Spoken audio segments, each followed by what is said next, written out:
Hi, my name is Friedrich Sarah E. Thompson, but you can call me Fred, and I have not made a video in a very long time. I actually filmed an apartment tour earlier this year, in January, like the last day of January. I moved out of the family home and into my own little tiny studio / one bedroom apartment thing. It's kind of hard to explain. I'll just put a clip here of the thing that divides my bedroom from the living area. Yeehaw! I filmed a whole video of my apartment, surprisingly long considering how tiny this apartment is, and then I just did nothing with that footage. I was kind of preoccupied earlier this year, settling into my first full-time job. That seemed a little more draining than I thought it would be. Finding time for hobbies, especially my writing and other creative outputs, became really difficult. Became a lot more difficult in June. In case you didn't know, from June till October, my entire city and almost the entire state of New South Wales was locked down. And I was living on my own in this tiny little apartment.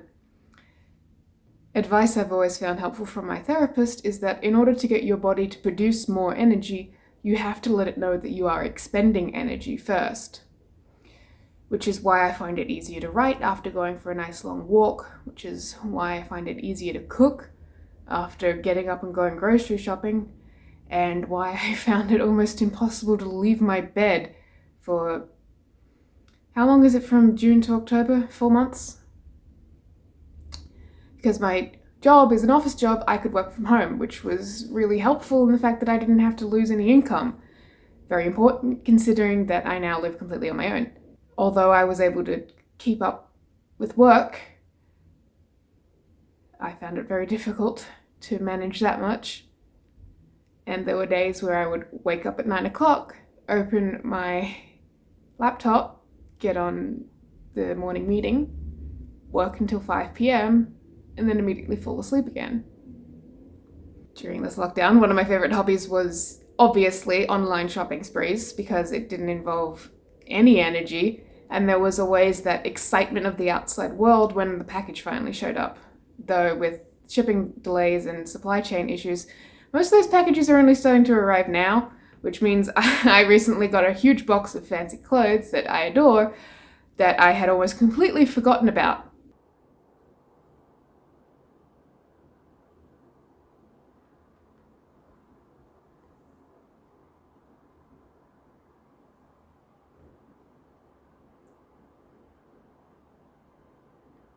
Do you have any idea how hard it is to put on all this shit when you live alone? But despite all of my online shopping to fill the void of having a birthday where I did not see another living human being, I never bought any books online because I always said to myself that as soon as lockdown was over, I would go to the local indie bookstores in my area. And now that I live in the middle of Sydney, there are a lot of them. And I would have a post-lockdown shopping spree. Well,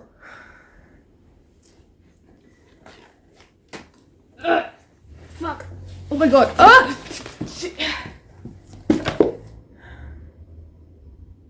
I did that. As soon as I was let out of my cage and doing just terrible, I proceeded to buy 21 books, with a total cost racking up more than... Well, if I put it all together, it'd be more than $300. Don't worry though, despite what I said about the whole online shopping spree during lockdown, and the fact that I ordered a lot of delivery, I haven't been able to travel in 2 years, so I didn't bankrupt myself with this end of lockdown celebration. And like I said, I'd always planned to do this as soon as lockdown was over because I was very well aware, with my new job, of the financial impacts of lockdown on the book publishing industry. I didn't get a job with the publisher. And I don't want to go into like what my job actually is because this is just like a fun social media thing I do for fun, and they don't need to be associated with that or need to deal with me saying the fuck word on YouTube. Suffice to say, I work adjacent to the book publishing industry, and I was just well aware of the fact that a lot of smaller booksellers found it quite difficult to get through lockdown. A lot of them had to set up online presences that they'd never had to before. And one of my favorite kind of bookstores is secondhand bookstores, rare bookstores, remaindered bookstores, which I worked in one for a while.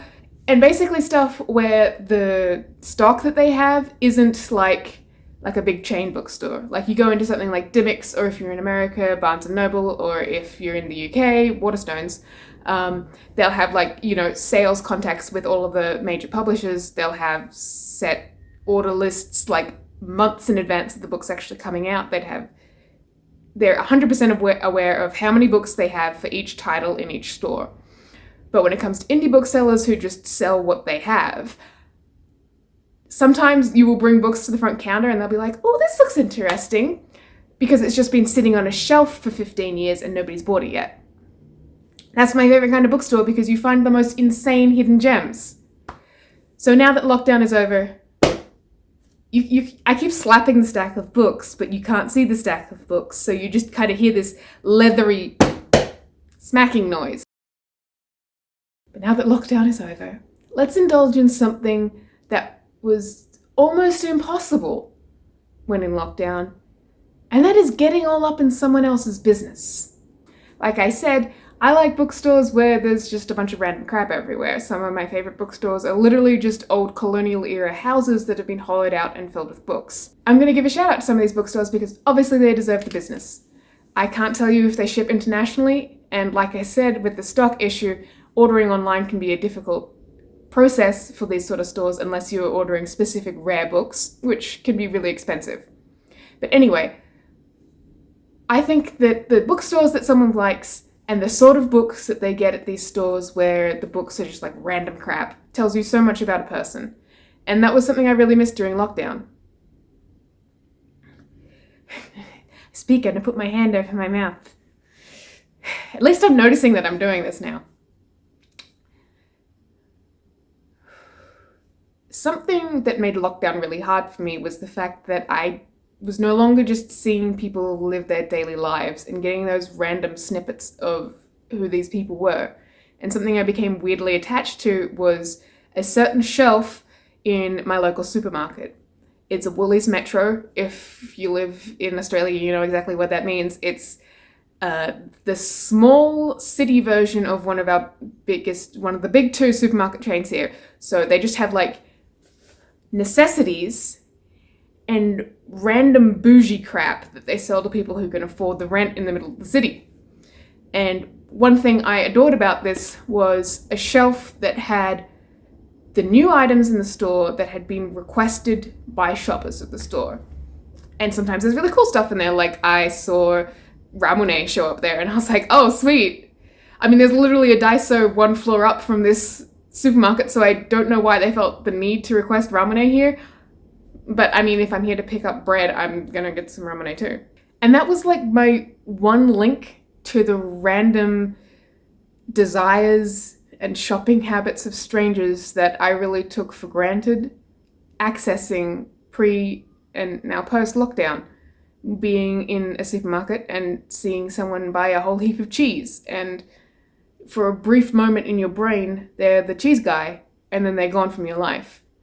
Being at a Starbucks and seeing somebody confuse their iced mocha frappuccino for somebody else's iced chocolate chip mochaccino, and figuring out what to do and how they solve that little friend debate that they have. Just these random flickers of humanity that I couldn't access while locked up in my room. Rapunzeling it up big time. I grew a dyke mullet in lockdown. That's the lesbian retelling of Rapunzel. I've done a lesbian retelling of Sleeping Beauty. I'm looking at doing one of Cinderella, and I don't need to do Rapunzel because I've lived it. Pulp magazine, issue 10, the Pride Month issue, has Lady in Waiting. That's my Sleeping Beauty lesbian retelling if you want to go buy that. You can get it an EPUB version online for cheap, like under $10. And it's got like 4 stories in there. So that's the value I see in whole videos like this, where even if you don't know me at all and by some miracle the YouTube algorithm has blessed your sidebar with me, you can still get that flicker of, hey, that's the book guy. And I think it's fun to just see how strangers live their lives and what they value, not so much in a political or a philosophical sense, but in a very immediate and gratifying sense of, hey, you're the guy who bought all the cheese, you're the guy who went to the lesbian bookshop and bought 2 H.G. Wells books. That's where we're starting, at Sappho Books in Glebe. It was really close to my university. It's really close to where I live now, which means it's also really close to the building where my parents met, which is a fun thing. But fun thing about Sappho Books is that obviously it's called Sappho Books. There's a lot of great LGBT stuff there. Small independent business. They give you a discount if you buy a lot of books with cash. They have a bar and cafe, so I've written there before, just like hanging out. It's really cool. They have a shop cat, who's very cute. And they have open mic nights. It's like everything you want from your local community bookstore. And it's one of those bookstores I mentioned earlier that's just an early build. Most of the small houses are like very, very late 19th century, early 20th century around Sydney. It's one of those terrace houses that they just like hollowed out and filled with stacks of books. And you sort of have to like go up like a bunch of like weird half staircases to get to different genres. And then you're crammed in with somebody else looking at the foreign language philosophy books, trying to pretend that you can read Kant in German, but you can't. But they do have a lot of vintage books, which was really wonderful to grab. They have a rare book collection, which I saw there was a Robin Hobb Assassin's Apprentice, I think. It was either Assassin's Apprentice or Royal Assassin. Either way, they had one of those like original editions in their rare book collection, and I was like, but like I said, I'd set aside money for this big splurge, and I didn't want to blow it all on one book that I already technically own a copy of. Up here, this one. But I have really shit editions of the first trilogy, so I'd like to get better editions. However, they do have a bunch of non-rare vintage books that are cheaper because they're in poorer condition, like you can see here, or they're not that old. Some of these are from like the 60s instead of like the 20s. It just occurred to me that the 1920s were 100 years ago. I'm holding a book that's a century old. Hold on. Whew, okay, that did not click until just now. Good lord. Yeah, okay, so let's get into that. The point is that they're just the sort of price of like a regular trade paperback scribbled here. But above the price, you can see to Frank from Mr. and Mrs. What's their face? Mr. and Mrs. Collins, Christmas 1925. That is 96 years ago. Frank, Mr. and Mrs. Collins are all probably long dead, almost certainly. But their little note and letting us know who owned this book persists nonetheless. And that's what attracts me to vintage books, more than just the fact that they can be really pretty and have leather-bound, gold-engraved covers. But the fact that these books were quite literally pre-loved. Somebody's whole life is just vaguely alluded to in the pages of these, and I don't know, I love meta-narrative stuff like that. I don't know anything about Frank except for the fact that he got this book in 1925 and that we share a last name. So this book is a collection of Hans Christian Andersen fairy tales. I'm a big fan of Hans Christian Andersen. This one opens with a color illustration and has a few other illustrations throughout. We have some beautiful 19th century imaginings of medieval outfits, some classic he brute too big for he goddamn feet action, and a color illustration of the Little Mermaid sisters. I could just look at this all day. So this is a Blackie and Son publication, and I have two of these, another one, as well as this one, which you can see down the bottom there. They had offices in London, Glasgow, and Bombay. So, they're one of those Commonwealth publishers that just sort of end up in Australia. A lot of the books I found here weren't necessarily printed in Australia, but just arrived with the continuous flow of immigrants from the UK. Unfortunately, both this and the other Blackie and Son publication don't have a publication date on it.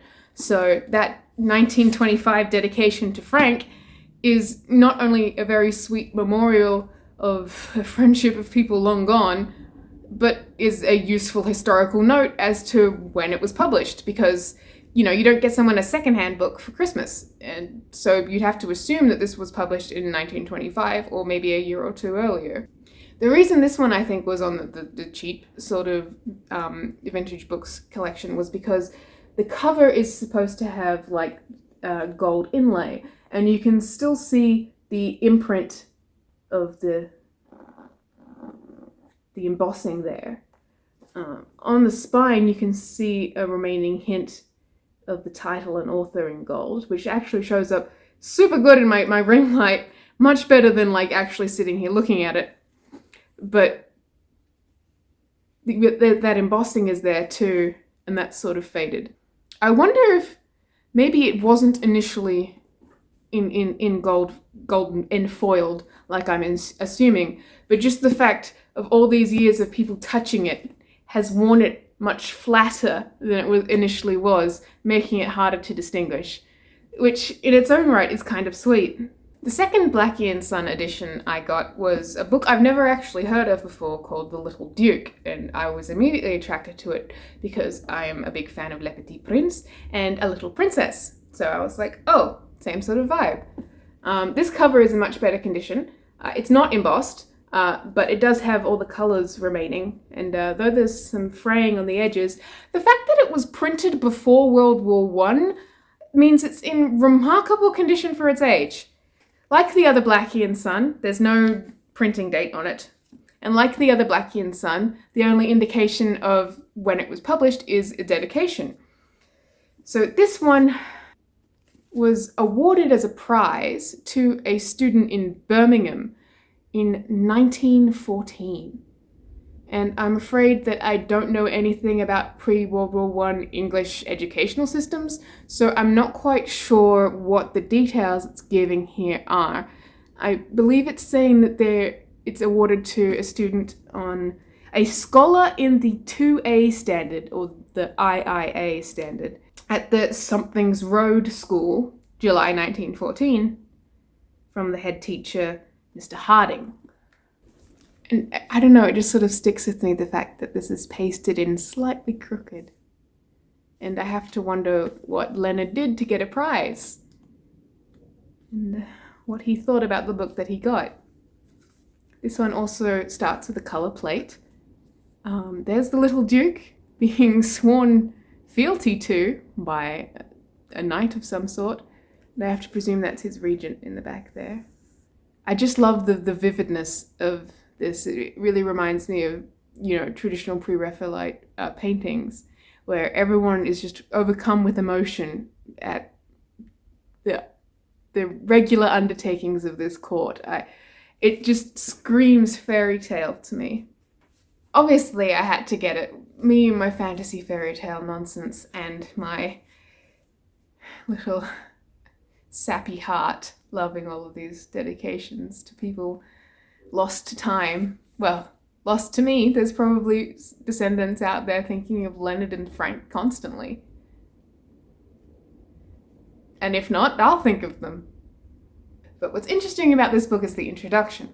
The final paragraph of the introduction, which discusses the author and the impact of her works. Apparently she was quite a prolific children's author, writing as this sort of nostalgic European, slightly fantasy, more fairy tale-esque take on monarchism. It reads as such. In The Little Duke, we have an excellent example of the many stories Miss Young wove about the different manners of life among different peoples.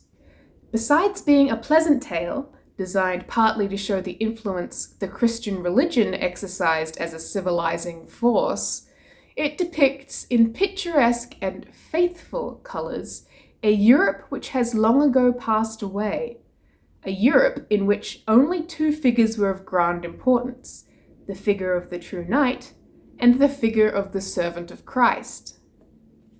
And I think that's something that's just so revealing about the lineage of the fantasy, historical fiction, and fairy tale genres, about how much these little children's fictions were used to raise the colonizers of the future and to serve as imperialist propaganda in rendering in picturesque and faithful colors this Europe that has long ago passed away, this yesteryear which so much of reactionary action is directed at restoring, when we all know deep down that there really never was a little duke in this way. And despite all that, the tropes, the conventions, the characters, and their values continue to persist in this space of genre fiction to which I am so devoted.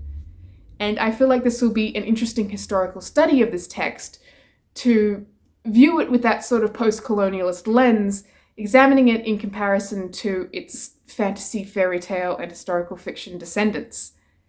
What persists and what doesn't, and what it says about what we write today, intentionally or otherwise, what that writing conveys to the audience, even if completely unintentionally.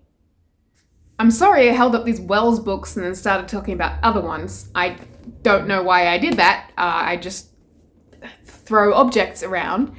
But here we have, by H.G. Wells, The Man in the Moon and Tales of Wonder.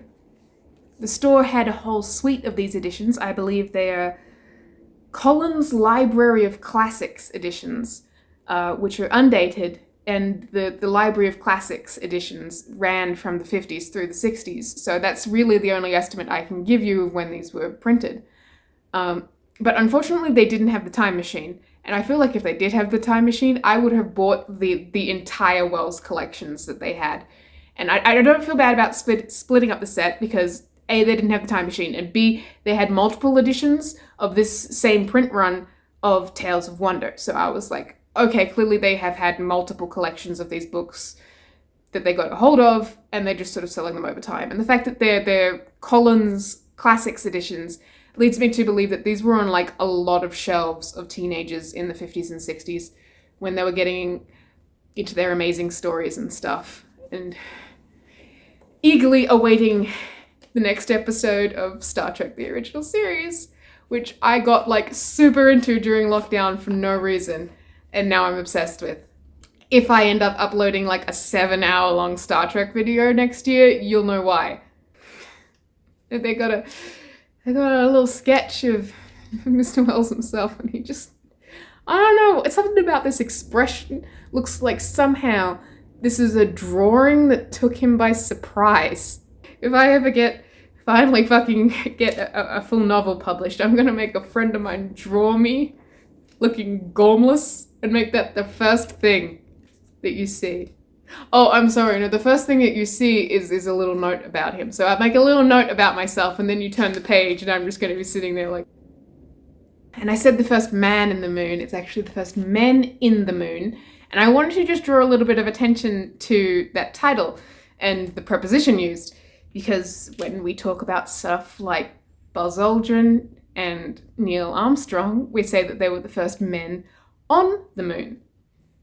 The moon is a giant rock, and they stood on it, and it makes sense to us. But at the same time, we will, in our casual speech, talk about like, oh, this was the best pasta in the world. In the world. This is the best... Why do I keep saying the best? Like, oh, yeah. Fun fact, I was recently diagnosed with ADHD. And that really explains like a lot of me. Where I'm going with this is that H.G. Wells shaped so much of what we think of as modern science fiction, but at the same time, it's always so revealing to see the bare bones that he was working with. Like, he invented the concept of a machine that can travel through time, and influenced pretty much from then on all of our conceptions of time travel stories. Somehow, while writing in a world where the moon was such this unconquerable frontier that people dreamed of in this fantastical sort of vibe, the same way that you would get in ancient Greek texts. And we just didn't have a codified language for talking about it, despite the fact that it just kept coming up in dream fiction is really the only way I can describe the genre at the time. This early 20th century unbridled hope for the future that was just so detached from reality because everything they had experienced in their lifetimes had just been so absolutely different to their parents. And that's something that resonates a lot with me, somebody who was born in 1997, who predates Google. H.G. Wells didn't live to see Buzz and Neil become the first men on the moon, but these editions would have been on shelves in bookstores and in the bedrooms of teenagers when they clustered around whoever happened to have a television in their street to watch that happen. And it struck me when I was watching Star Trek, the original series, and there was an episode, I can't remember if it was Tomorrow is Yesterday, or this, oh my god, the original series titles are all so much. There's an episode called There Is No Truth in Beauty, The Errand of Mercy, Who Mourns for Adonais, like Tomorrow is Yesterday, Assignment Earth, there's quite a few where they have to deal with 60s Earth. And they talk about being in 1960s Earth as being around the time of the first manned moonshot. And I was like, I haven't really heard that terminology before. Why don't they just say the moon landing? And the reason they didn't just say the moon landing is because that episode was from season 1, which was in 1967. And they were writing sci-fi about people time traveling back to the first manned moonshot because the moon landing hadn't happened yet. And everyone was fully prepared for these men to die up there. And it just blows my mind how incredibly breakneck pace the 20th century was. And it honestly makes me quite scared of the century that we're living in because I'll be talking to friends about stuff that I did in high school and I'll be like, oh yeah, my uniform only had one pocket, so I was walking around with my wallet, my flip phone, and my iPod shoved in this one pocket. And now all of those things are one object, and that object I can't show you because I'm using it to film this video. And that was in the space of like 6 years.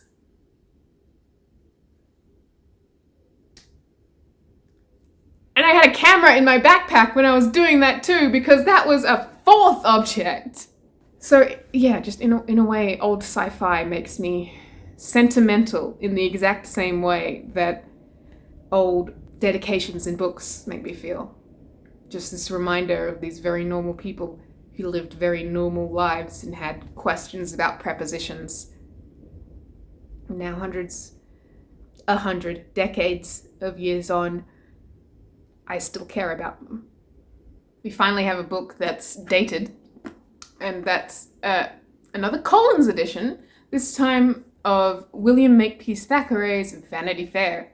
I've been really excited to read this specific classic because I never really knew anything about it. I just knew that the name of it was then used for a magazine. But I recently read this book called Behind the Bestsellers, which it's a pretty shallow but like interesting enough book about the sort of stories behind the publications of famous and well-loved and well-bought books. And I was really interested to learn about how this was another of those serialized novels.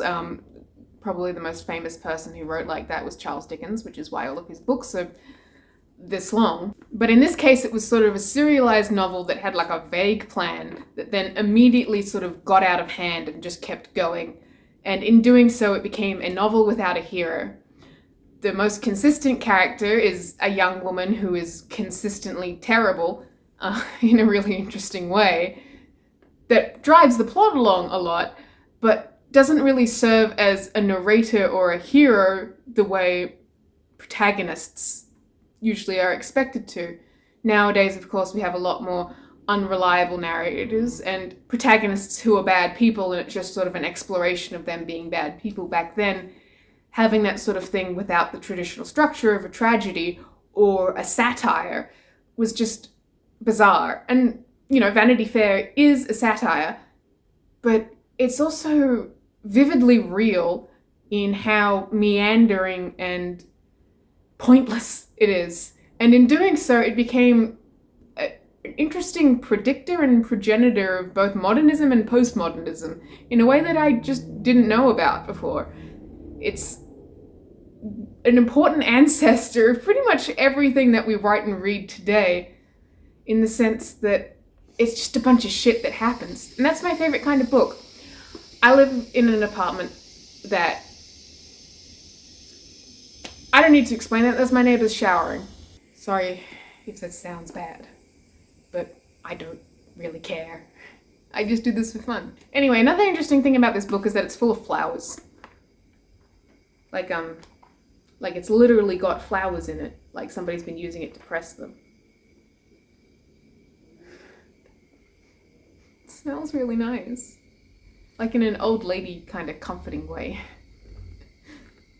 It's like old book plus, that sort of smell. It's like I've upgraded the vintage book, old library scent that you expect from these books. I've got some extra floral notes. It's just... sounds good too. Oh, by the way, I recently uploaded an ASMR video just because I was unpacking a delivery I got. Lots of online shopping. And I filmed one parcel inside the parcel just to show some friends how it was packaged. And then I just decided to keep unboxing things like while the camera was going. And so that's uploaded now. So if you like ASMR and packaging noises, which I really like, you can go watch that. I just realized I said this was dated, that I didn't give the date. This is a 1954 edition. And it also has a sketch of the author. I mean, he doesn't look as gormless, but considering the fact that he's focusing intently on the paper, he might also be taken by surprise in this drawing. How fast do you have to sketch to catch all these dudes off guard? Okay, the final vintage edition I got at Sappho Books was a book I had never heard of before, but was very pretty and immediately caught my eye with its two titles. It's two plays collected. The first is called The School for Scandal, and the second is called The Rivals. And if you know anything about me, I like fancy nonsense set in stupid, pretentious situations where people fight a lot. So I got really excited when I saw this. So this was first printed in 1908, but then it lets us know that it was reprinted in 1917 and 1921. Considering that's the latest date that it's given us, I'm going to assume that's this edition. This edition is exactly 100 years old. I'm assuming until proven otherwise. I don't know, yeah. It's the latest reprint date it gives. It has to be. I don't know why it's so hard for all these old-timey books to just tell me when they were made. But it's in great condition for that. You know, the leather's torn at the top here, but leather in the format that we would now think of as a paperback, like small, flexible, you meant to carry it around with you like on the train and stuff. It doesn't last that very long. Unfortunately, the super durable leather-bound books you're thinking of are actually wood panels on either side of the paper, and the wood is covered in leather, and then that's all stitched together to form a spine. This is just cardboard with some leather on it, so it does not last as long. It does smell like fancy shoes though, so it is leather.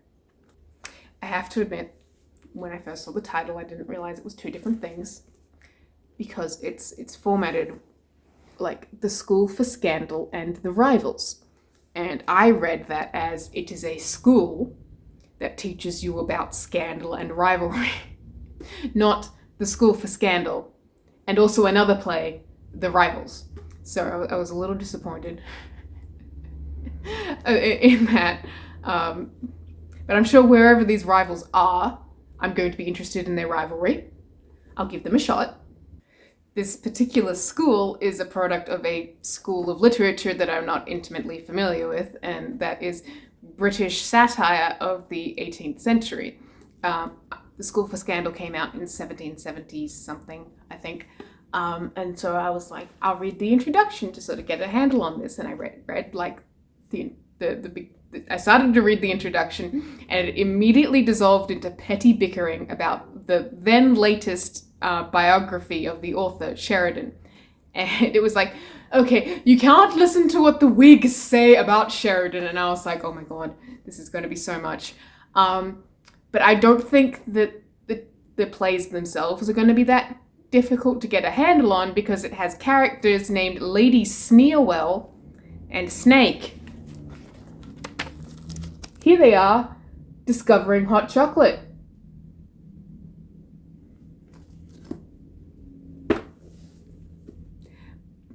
Me and the boys down at the Max Brenner. So that was the last of the vintage books that I got at Sappho Books, but it's not the last of the books that I got at Sappho Books, because they don't just do vintage stuff. They sell whatever, including they have a very robust section of vinyl and also sheet music. And I also mentioned earlier that they have philosophy and foreign language. So pretty much like anything at all that you're interested in getting, I would recommend checking there. I got quite a few contemporary books. Most of them are anthologies, actually, now that I think about it. I'll have less to say about these because I haven't read them yet, and as I haven't read them yet, I have less to say about them than I do the vintage editions, which are interesting as objects on their own. But this was published in 2004, and it's a paperback. I mean, I guess it's notable in it being incredibly purple, in the same way that my childhood was in the early 2000s. But I was like a 6-year-old girl, and this is an anthology of imaginative literature using mythology as a springboard to imagine postmodern retellings of imagination and the attempts to conceptualize abstract ideas into cohesive narrative and characters. And it's still that purple. But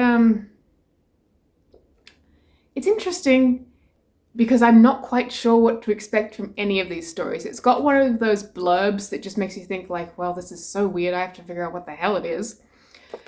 Travel through centuries and cross boundaries of traditional mythology to experience extraordinary narratives.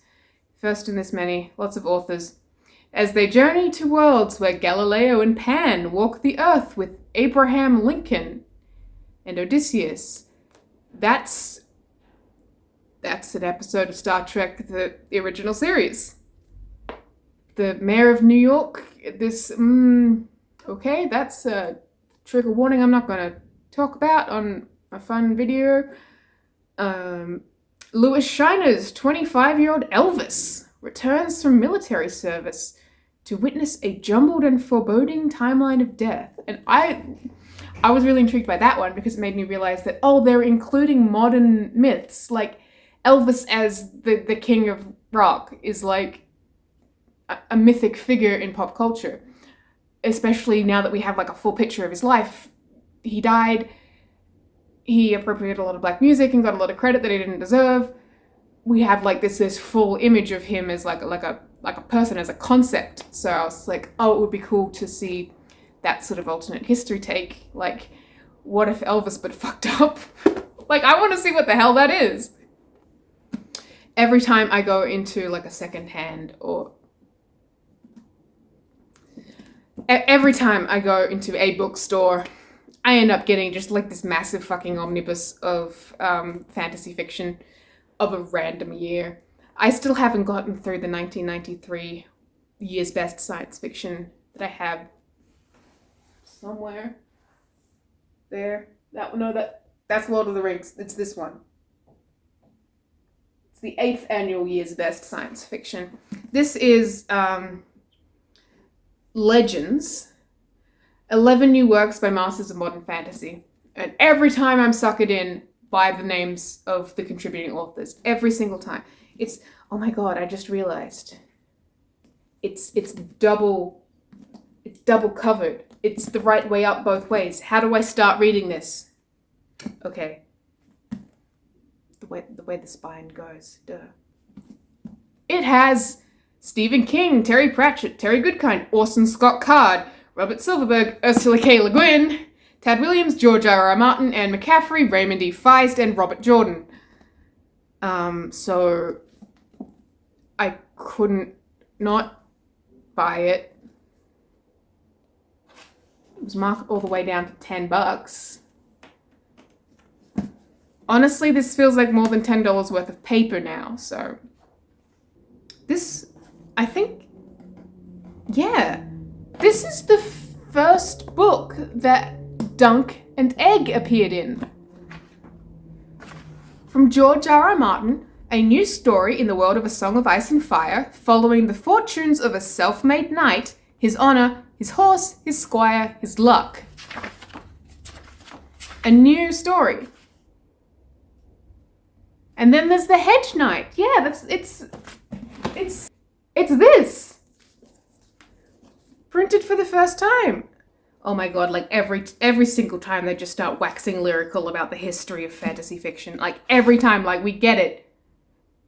Yeah, all of these stories are new. That's the appeal of this book. This is the first edition that the first Dunk and Egg story appeared. I'm losing my mind about this. I did not know that. This isn't like a first edition, like valuable thing, because this one was printed and bound in South Australia. So this is the Australian edition of this. It's not like the first print. So I don't think it would have like collector's value, but it's just like blowing my mind, just personally. I feel like it should like combust though, having Orson Scott Card and Ursula K. Le Guin in the same anthology. Like that feels like this is an unstable artifact. The next two books, can the camera adjust to my face? Oh my god, is it getting dark? It's probably getting dark. The next two books I got from Sappho are both, that one's backwards. They're both communications and humanities studies with the digital context. So this one's the fourth dimensional human. It's about the digital extension of self. I'm quite interested in that because I was really interested in a philosophy course I took when I was in uni that was about like the philosophy of humans and machines being a part of each other's lives. And I read the Cyborg Manifesto and I was like really taken by that. And so I'm interested to see how this builds on that because the Cyborg Manifesto was written in the 80s and was mainly about the extension of humans into the multiple different kinds of electronics that, were dominating the 80s. And nowadays, like I was just talking about with the condension of all of those individual devices into like a single object, I'm interested to see how that builds on that and also discusses like the extension of the internet while at the same time the encrunching of the internet into sort of sameness. I should really script these videos.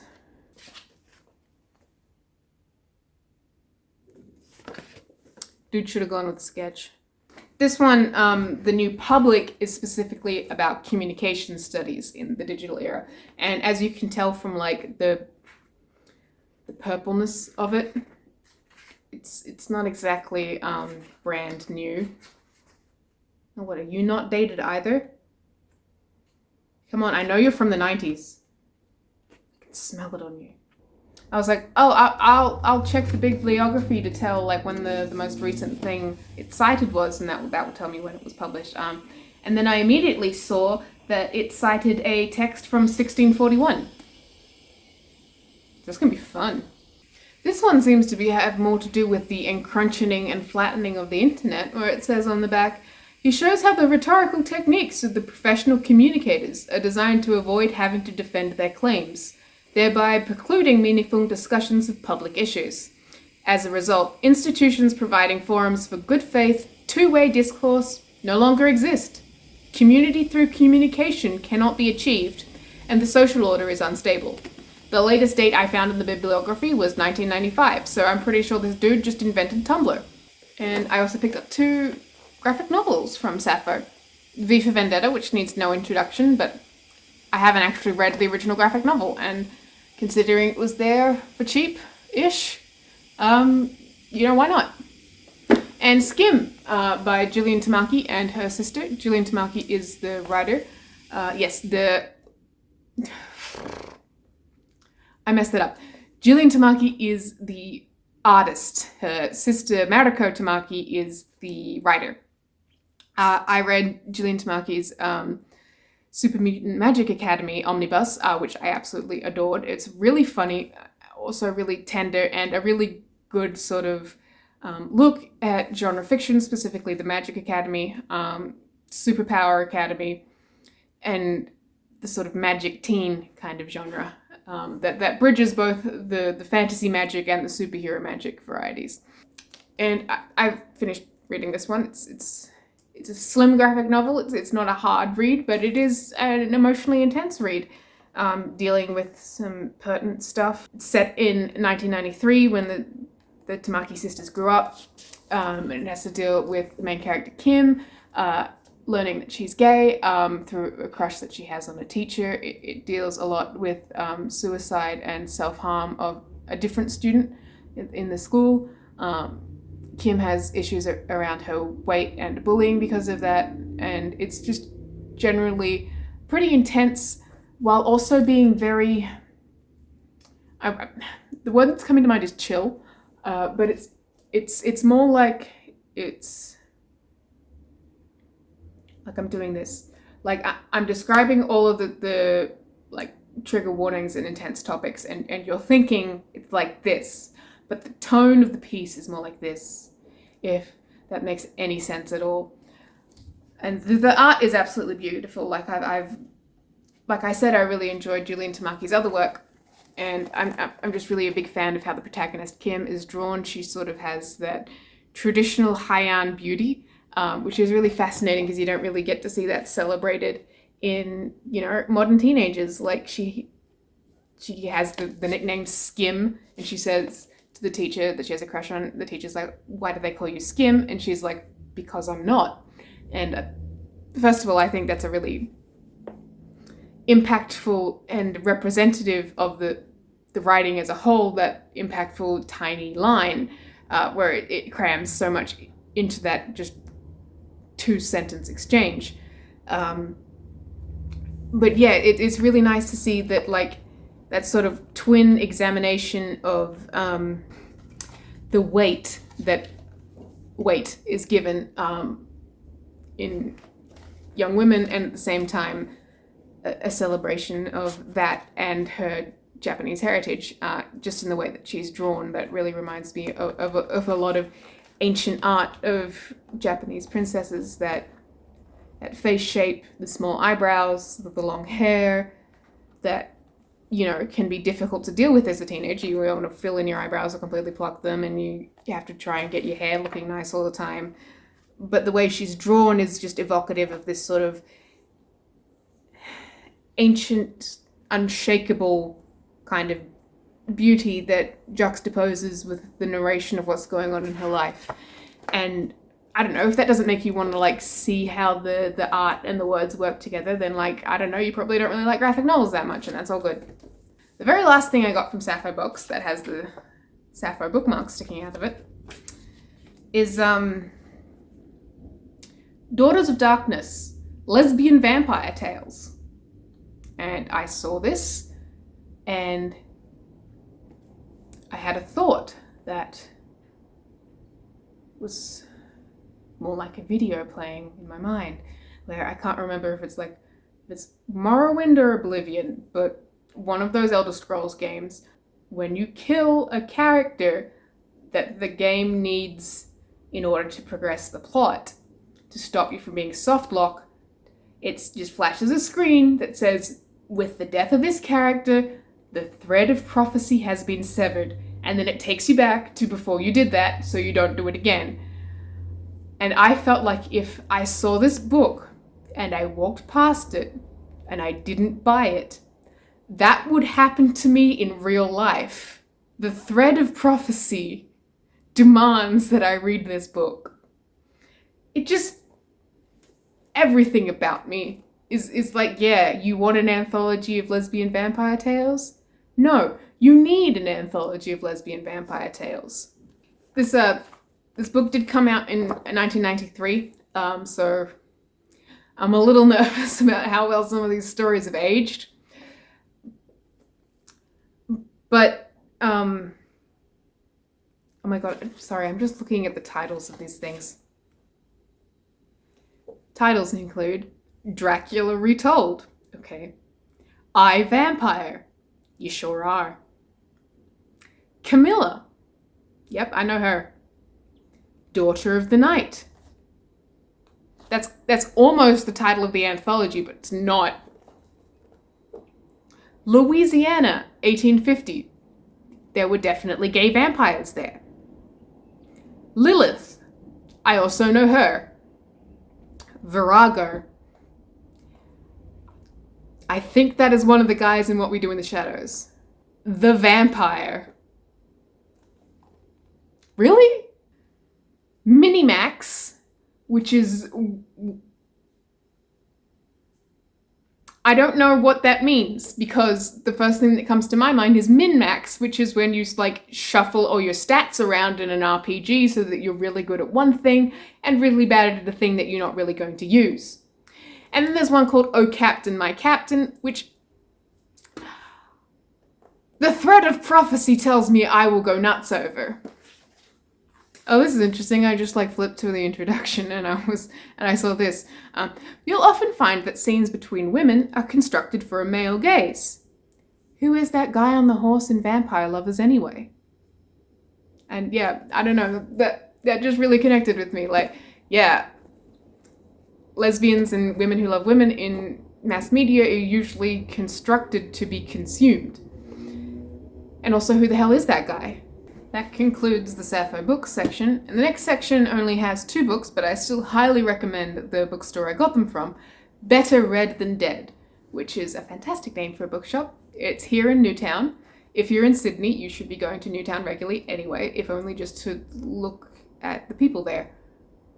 Newtown is interesting because it is a gayborhood, a weirdo hub, and also the kind of place that's actively being gentrified. And all of that combines to just sort of make an incredible time capsule of now. It's every subculture and also pop culture and also resistance and domination, and it's just such a great place to go and experience the many forces that are at play in Sydney, in Australia, in the Western world. It's just a cool place to be. And Better Read Than Dead is a great bookshop to check out while you're there. It is a seller of new books, so I got some new books.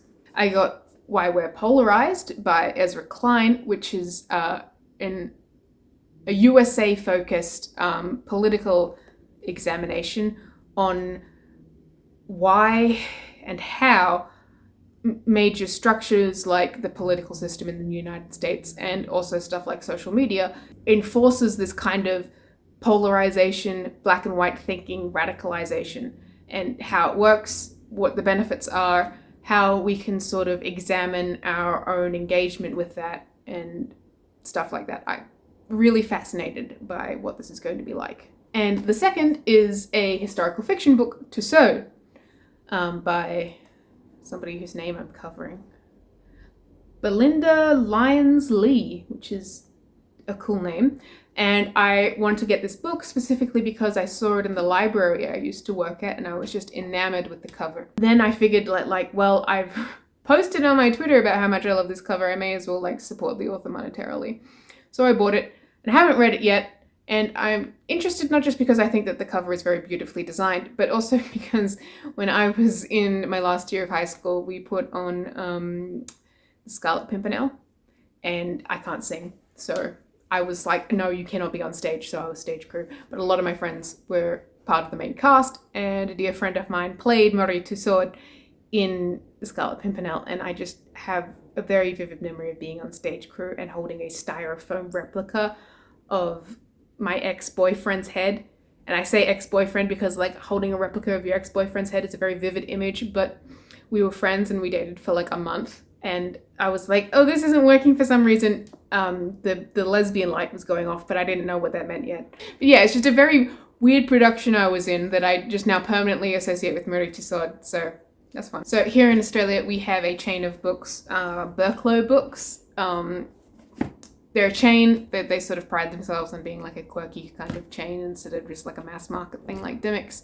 They don't really need my promotion, but I do kind of want to shout out the specific branch, the Paddington branch here in Sydney, because they have used books upstairs too, as well as just the regular trade stuff down on the ground floor. So on that ground floor, I got picked up some classics. I picked up Metamorphosis by Franz Kafka because it was weighing heavily on my mind, the alienation and dehumanization of capitalism. So that was, picked that up.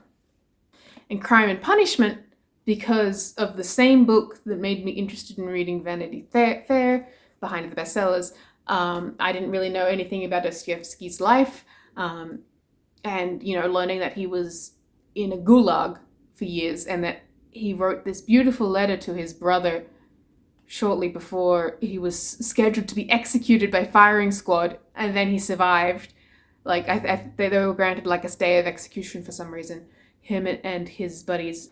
Yeah, and it just like changed the whole concept of the book for me because it never really appealed to me being an abolitionist of crime and punishment.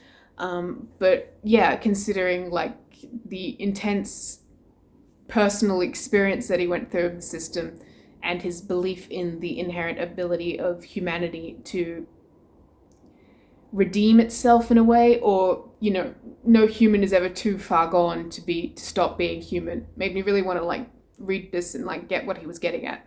Oh, I just realized these are both penguins. These are the two kinds of penguin classic you can get, lads. But like I said, I don't know why I didn't put those down before I started talking. Like I said, the Paddington branch here in Sydney of Berklow Books has secondhand books upstairs. So much like in Sappho, I went ham on the social sciences, philosophy, communication side of things.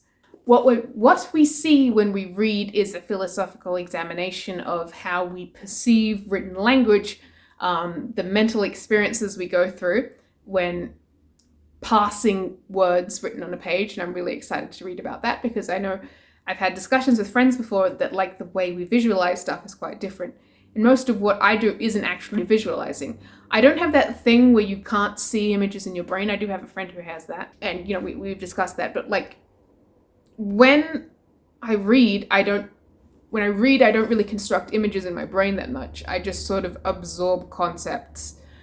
But when I, you know, sit down to like imagine and write, I will come up with like still images, which is interesting to me.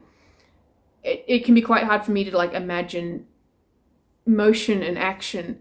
And while the concept of how like a scene plays out, like this happens, there's this movement, this object is used, this phrase is said, you know, all the individual elements I can see clearly and I can see how they play out together, but I don't like see them as a movie like that. I will see like keyframes of an animation maybe, or just like colors, atmospheric senses and stuff. So yeah, I'm very interested to see like what the philosophical psychological analysis on this is going to be.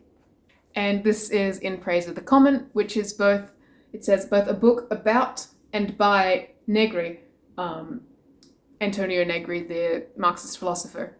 So that will be interesting to read. It's got like the first English translation of one of his essays, And it's just sort of like a collection on his thoughts. Who he was particularly renowned for being anti-empire, so I'm keen to see what that's all about. I don't think I've read any of his stuff, like sat down and read like a full essay by him, so that's cool. And the final place that I went is a place that I really love to go and to write, and that is the Ampersand Books and Cafe. And much like Sappho, it's both a bookstore, a cafe, and an old house they just hollowed out and filled with stuff. While I was there, I got this, Beyond the Gaslight. Which years is that? Yeah. Science in Popular Fiction, 1895 to 1905, which is very much the sort of steampunk zone. But it's a look not at how that time is depicted now, but how that time depicted the future, so us now. But not just the future, you know, like scientific wonders that were set contemporaneously with when they were written. It's both literature and writing in examination. So there's a lot of really cool images reprinted here, as well as discussions of the tropes, and like it's just such a cool idea for a book that I didn't know I wanted to read until I saw it, and I was like, oh my god, I have to read this. So if I ever get a freaking coffee table that isn't just like a circle from Kmart, this will be my coffee table book. Jules Verne, From Earth to the Moon. Look at him fucking go. Look at those dudes go. Hold on.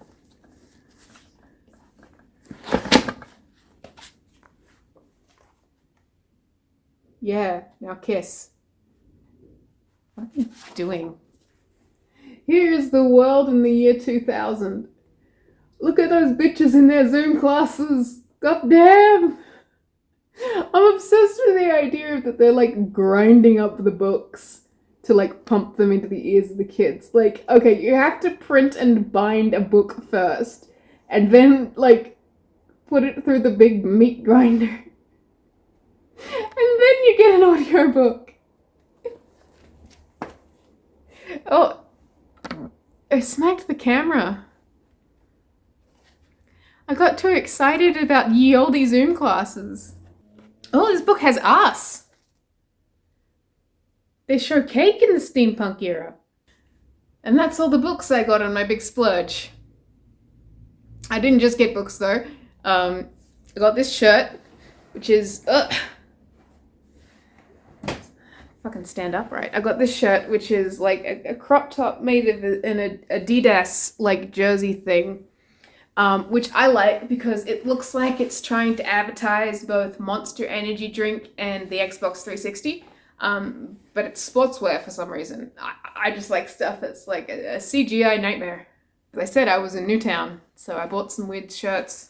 I went to Artist's Nest, which is a store that sort of sells a bunch of different stuff from a variety of local artists, which is cool. And also good to support local artists. I got a bunch of stuff from an artist whose name is Jessica Lee. Not one of the two Jessica Lees I went to high school with. She has a store called, an online store called Fleur and Fable, which I highly recommend you check out because her stuff is really cool. I got this beautiful sticker sheet of mermaids. Very cute little bookmark.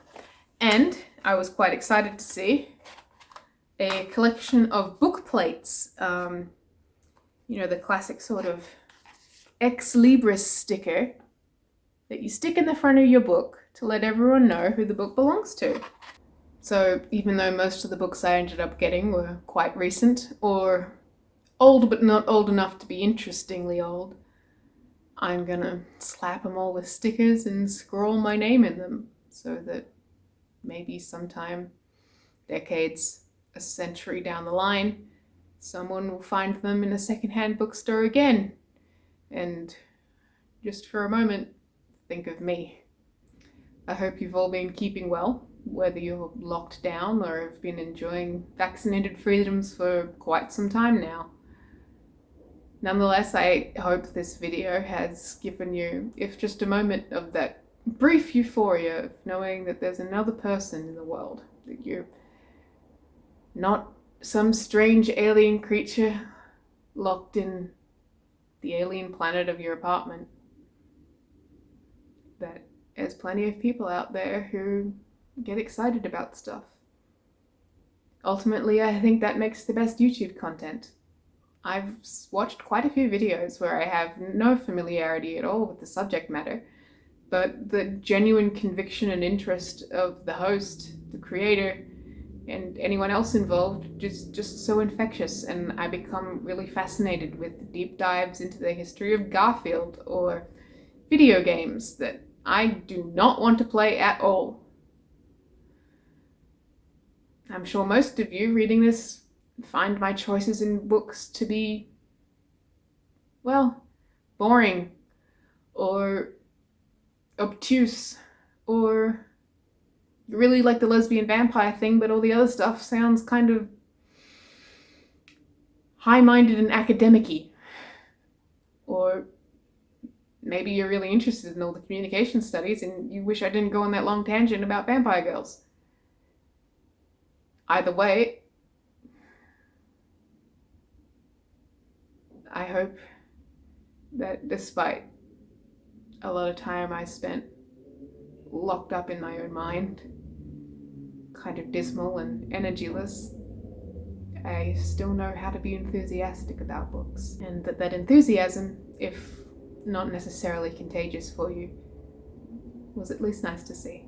So it was nice to be back in front of a camera again. I won't make any promises, but I'd like to make more videos without a year-long hiatus. Maybe I'll see you again soon.